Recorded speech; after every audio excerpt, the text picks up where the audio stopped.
തളിപ്പറമ്പ് നഗരസഭയുടെ വിവിധ ഭാഗങ്ങളിൽ ട്രാഫിക് റെഗുലേറ്ററി കമ്മിറ്റിയുടെ നേതൃത്വത്തിൽ പരിശോധന നടന്നു. ഓട്ടോ പാർക്കിംഗുമായി ബന്ധപ്പെട്ട താലൂക്ക് വികസന സമിതി യോഗത്തിൽ ഉയർന്ന പരാതിയെ തുടർന്നായിരുന്നു പരിശോധന.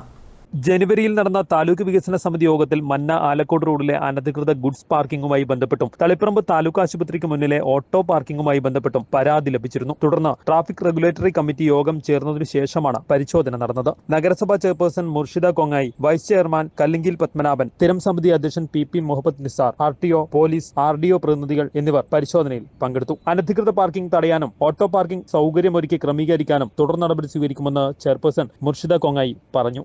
ജനുവരി മാസത്തെ തളിപ്പറമ്പ് താലൂക്ക് വികസന സമിതിയിൽ വന്ന പരാതിയെ തുടർന്ന് തളിപ്പറമ്പ് ആലക്കോട് മന്ന ജംഗ്ഷനിൽ വെച്ച അനധികൃതമായി പാർക്ക് ചെയ്ത ഗുഡ്സ് ഓട്ടോയ്ക്കും അതുപോലെ തന്നെ തളിപ്പറമ്പ് താലൂക്ക് ആശുപത്രിക്ക് മുന്നിലുള്ള ഓട്ടോ പാർക്കിങ്ങും വേണ്ടി ഇന്ന് തളിപ്പറമ്പ് ട്രാഫിക് റെഗുലേറ്ററി കമ്മിറ്റി ചേരുകയും അതിൻ്റെ അടിസ്ഥാനത്തിൽ പോലീസും അതുപോലെ തന്നെ RTOയും NHAയും PWD ഒക്കെ നഗരസഭയും ചേർന്ന് സ്ഥലപരിശോധന നടത്തി അതിൻ്റെ ഉചിതമായ തീരുമാനങ്ങൾ എടുക്കുന്നതിനുള്ള നടപടികൾ ആരംഭിച്ചിട്ടുണ്ട്.